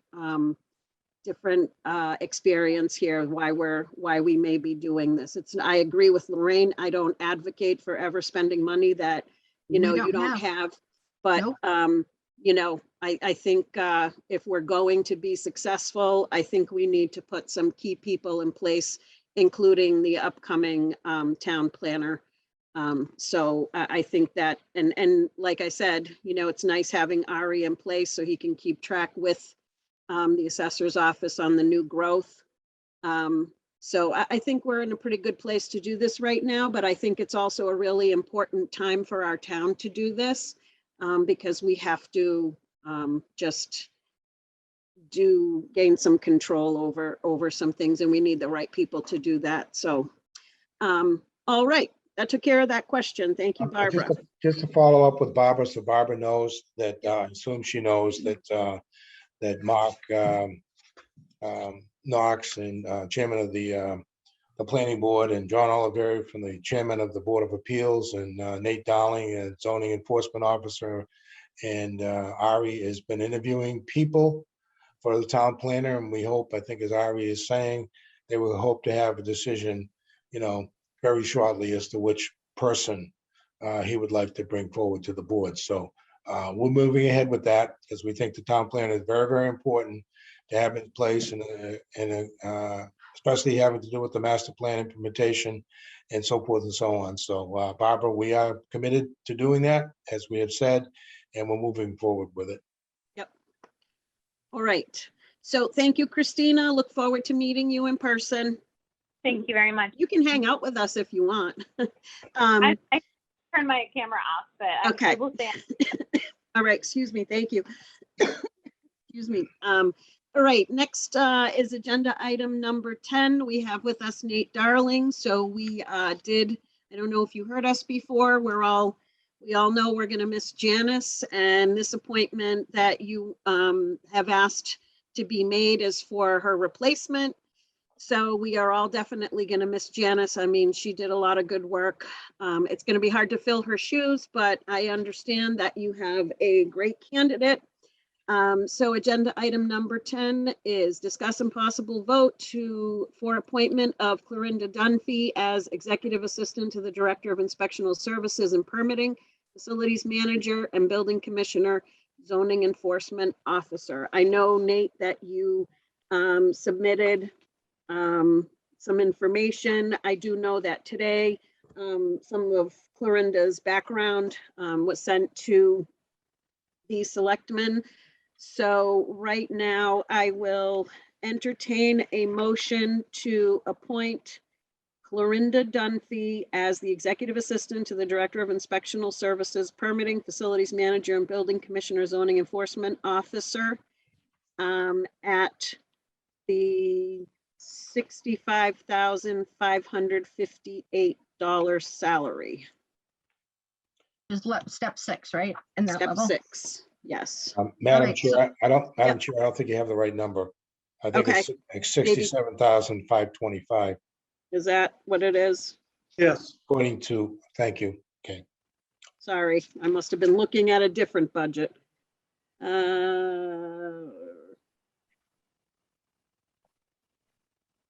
Is it in the letter, Nate? Yes, Yeah, it is. Why can't I find it? last paragraph.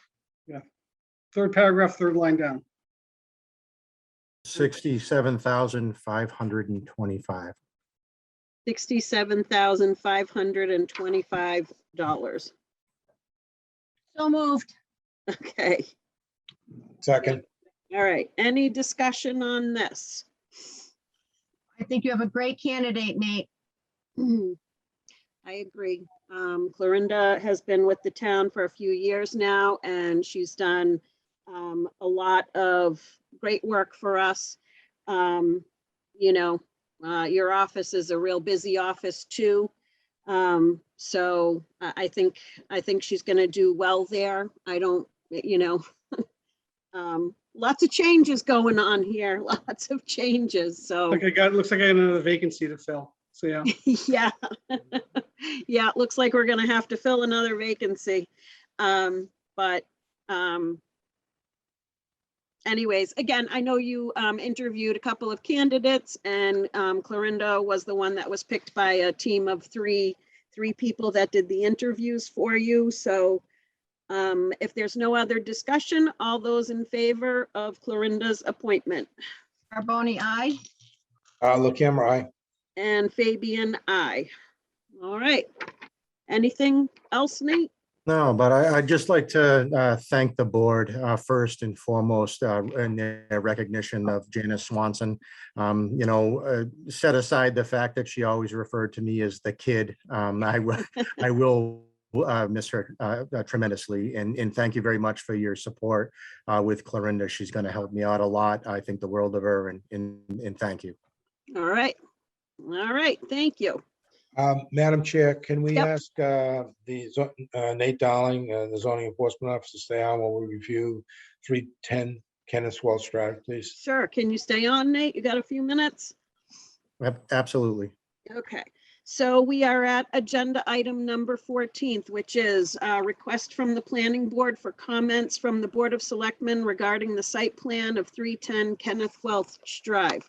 Rich, as the vice chair, I'm going to ask you to take this over for me, if that's okay. Okay. Do you mind doing that? You You don't have to. I can just ask Ari. I wasn't prepared to. I know.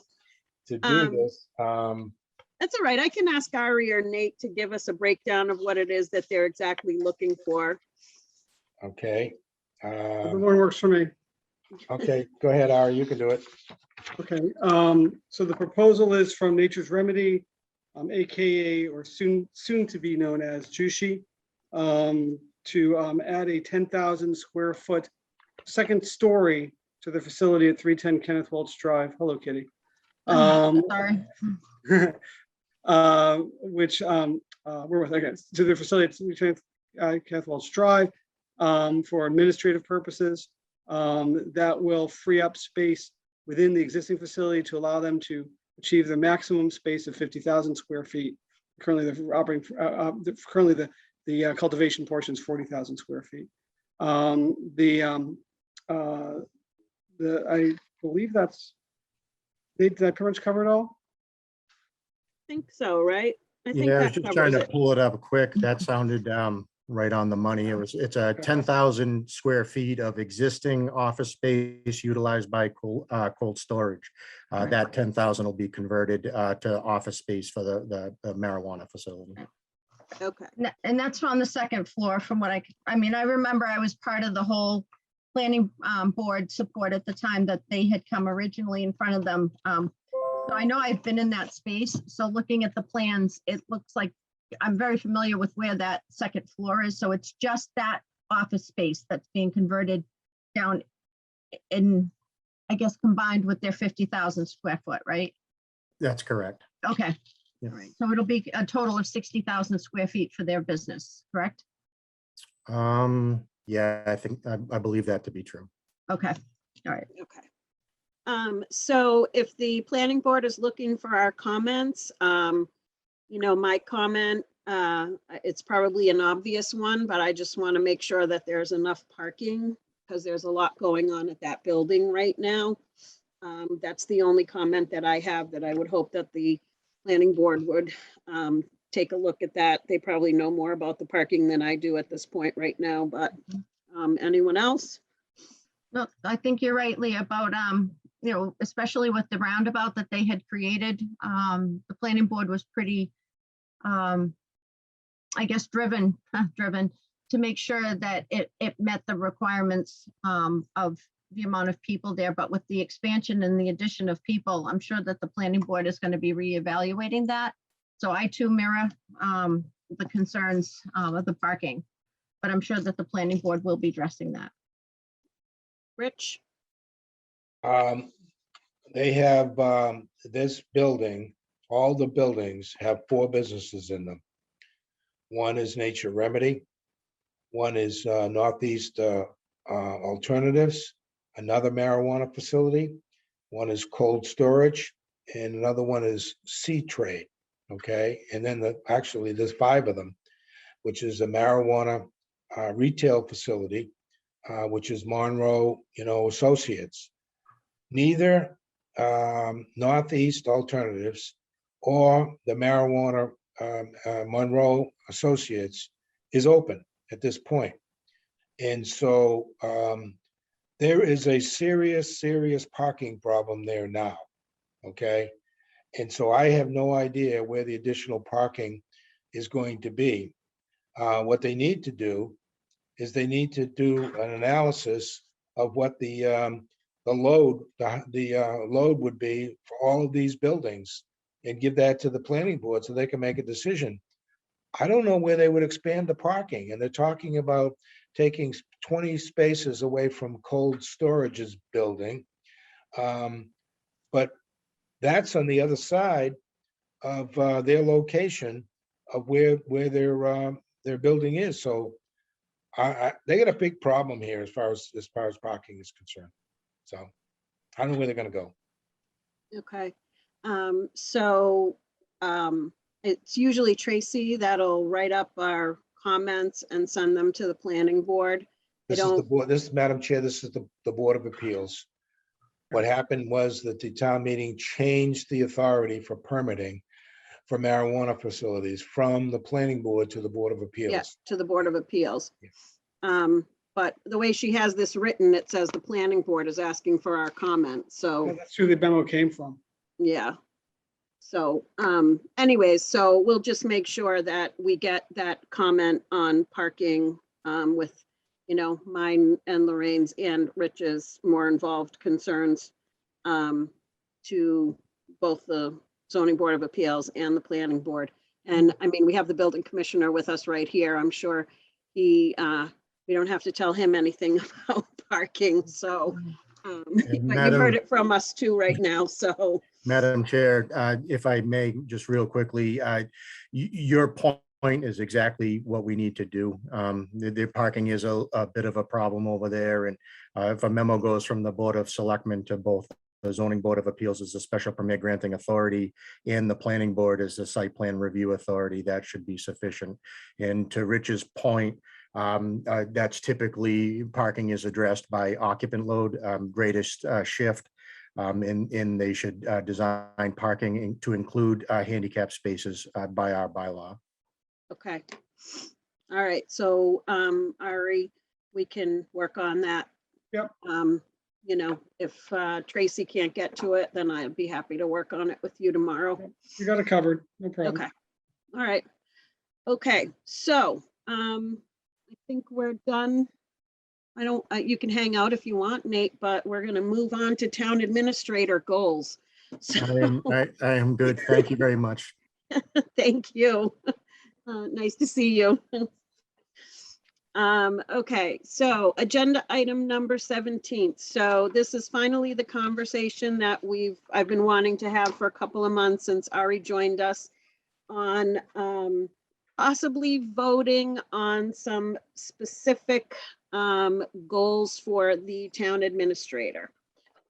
So first of all, I want to throw a little wrench in our works and say, in the past, the selectmen would vote on selectmen goals. Now, I'm not sure, you know, if we need to do that right now, because I think as the selectmen, we run the town through the town administrator. So I think they sort of become the town administrator's goals. The only goal that I can see the Board of Selectmen having right now is to look at our selectmen's policies. I would be happy to do that if the other selectmen are so inclined. I think, you know, some of those policies in there have been updated through the year. Some of them go back a long time. Some of them may need, including something like it's the chair of the Board of Selectmen that calls a snow day at town hall. I mean, you know, there's all kinds of different things in there. So I'd be happy to start looking for those, but Tracy did just remind me that in the past, the Board of Selectmen looked at their own goals too. If there's any desire to do that, maybe you can let Ari know and we can put that on an agenda further down. But as far as what I'd like to do tonight is just, Ari had presented us with his own initial goals. And I know Lorraine submitted a few things to that today. Excuse me. One thing I should probably note, Madam Chair, is those were really meant, in my case, I was trying to share with you all a sense of what I was finding early on and my understanding of sort of onboarding stuff I needed to deal with. Yep. Yeah. And, you know, to that, it's obvious to me that you've already started looking at some of these and making some of these things happen.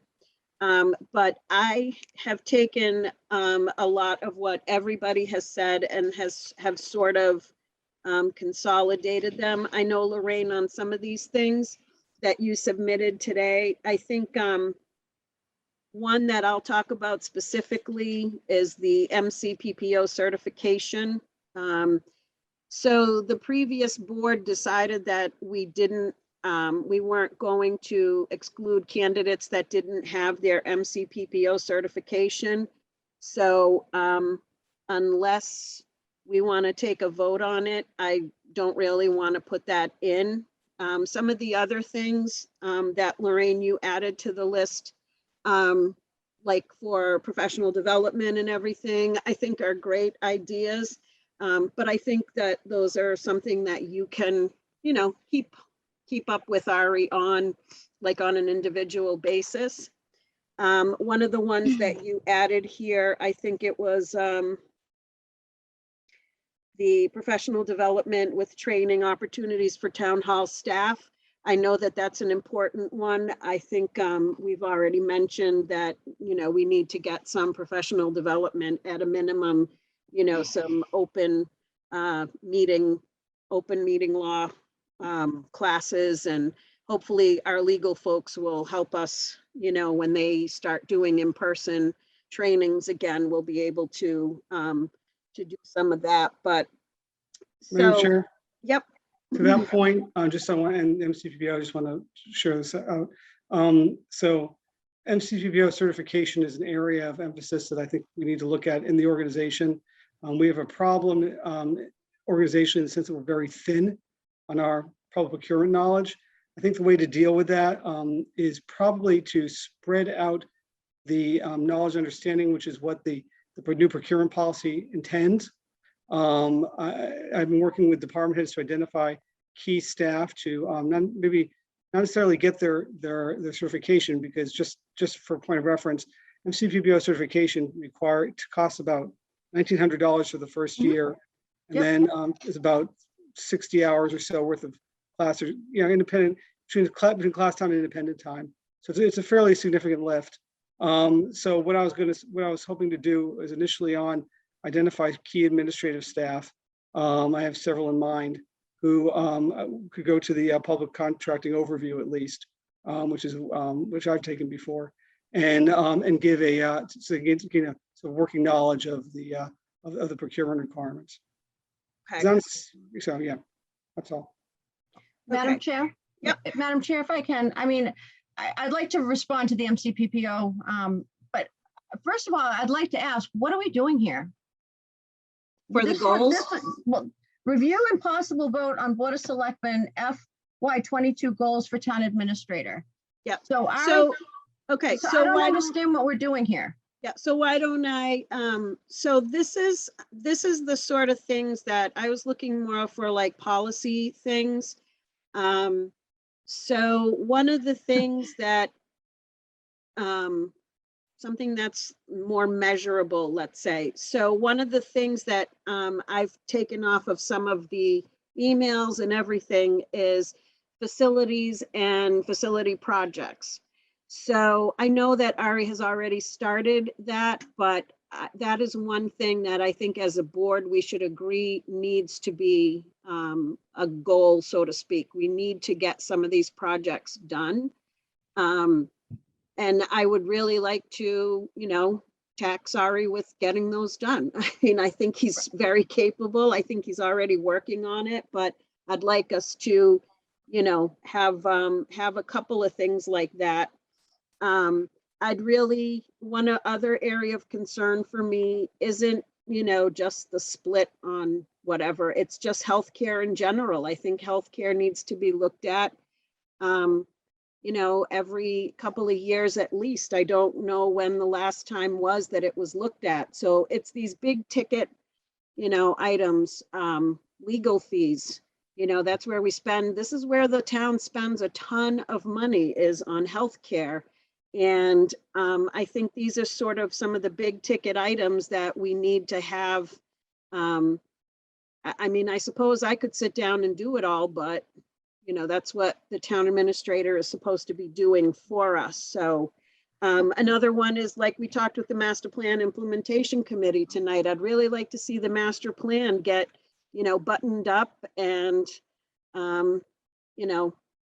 get it done. So these are the kinds of things that, very specific things that I would like to make a goal of 3 or 4 things that we can say in 6 months, have some of these goals been attained? Have they, and then it goes to the review process too for the town administrator. It's something by which we can, do a review. Okay, but Leah, Ari gives us a whole list of initial goals and objectives, and then he resends it because Rich provided some input. Yep. I was asked to provide some input, so I did. Rich, did you see my comments?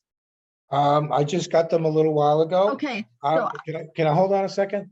I made my comments over 2 months ago. Right, Okay. I know, and I so- have those, but I don't have Leah's. Well, I don't know about what Leah did, but You know what? I just gave you so- mine right now.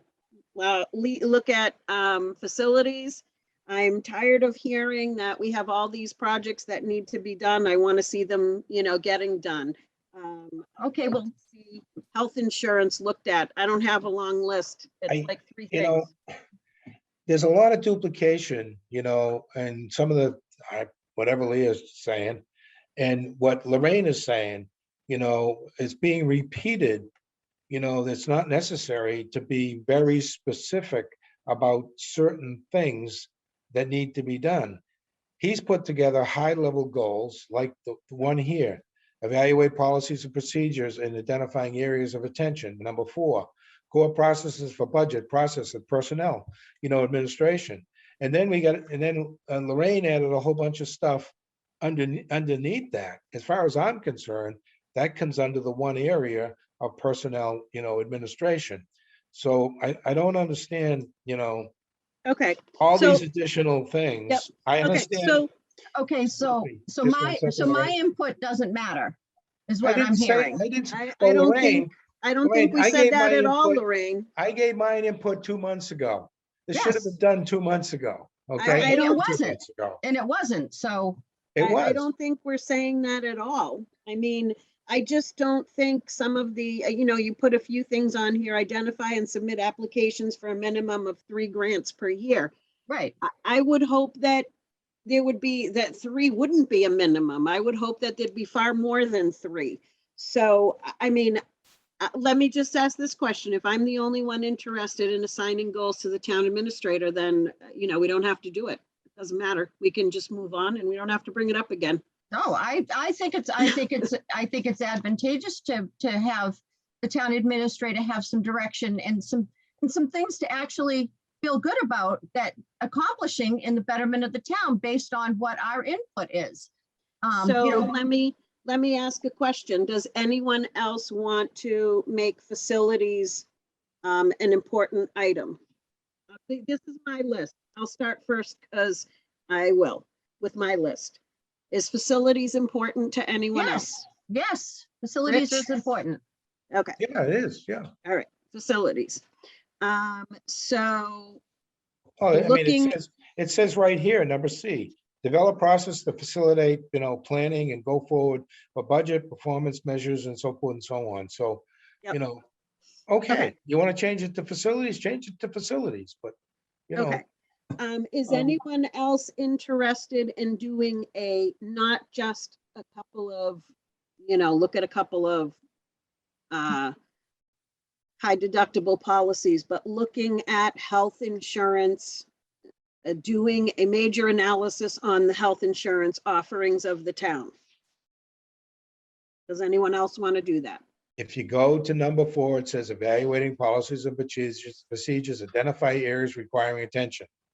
Core operational procedures, financial policies, core budget, personnel administration. I think it comes under that.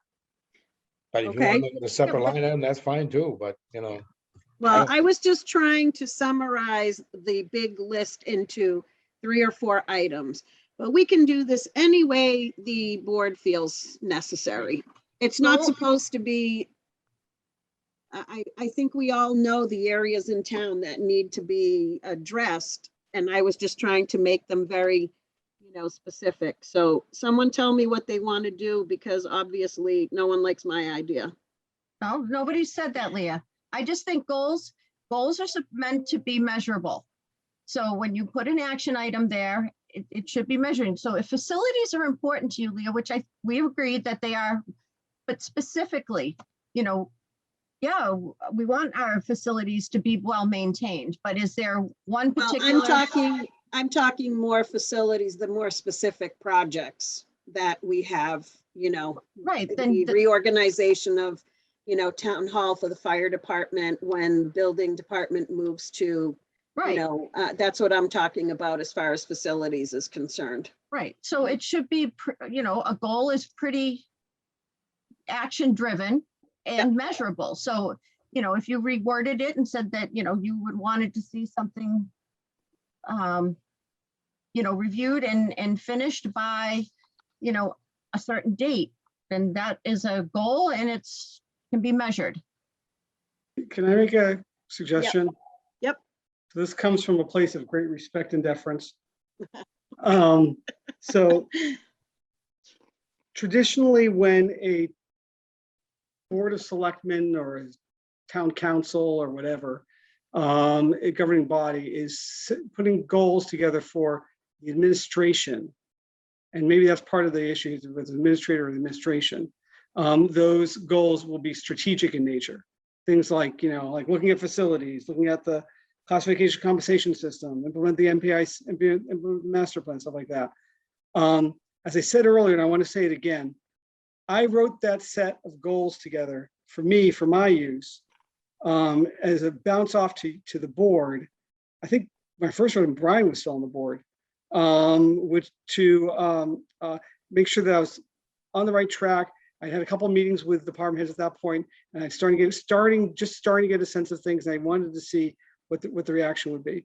Those were not meant to be strategic goals. That was like a set of onboarding ideas, basically, for me, areas of emphasis for my onboarding process.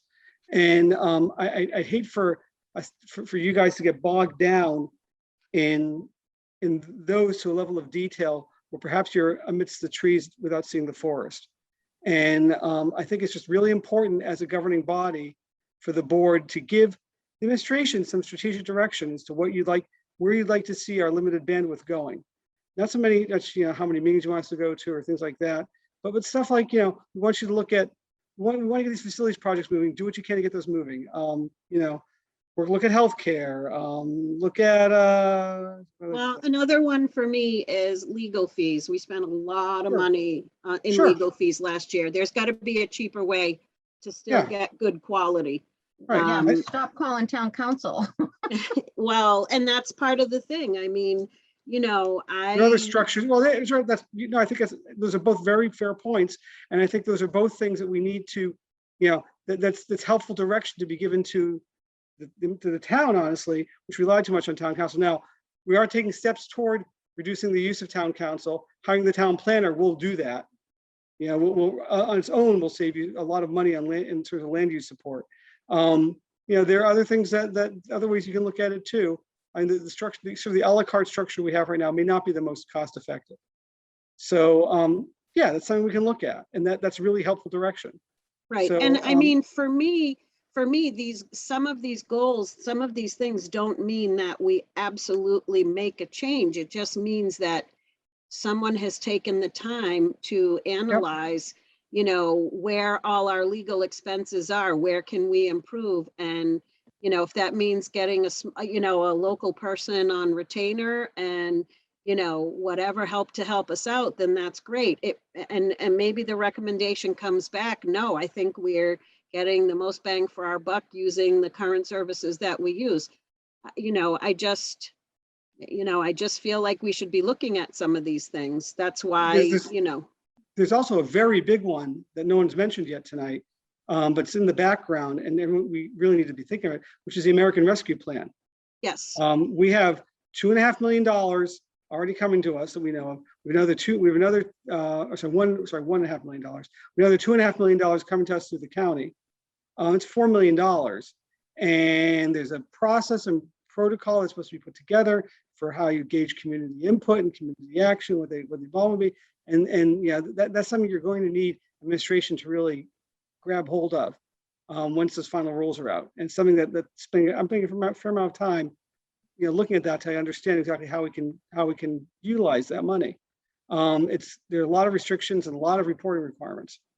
So I'm just saying that's a big one. It's $4 million. That's right. Yeah, so. Right. I thought too, Rich, maybe you can correct me if I'm wrong. Didn't we say we wanted to put together an IT advisory sort of committee? That seems like a pretty short-term goal to me, actually.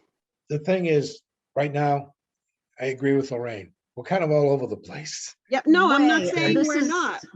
We are. We are. We're everywhere.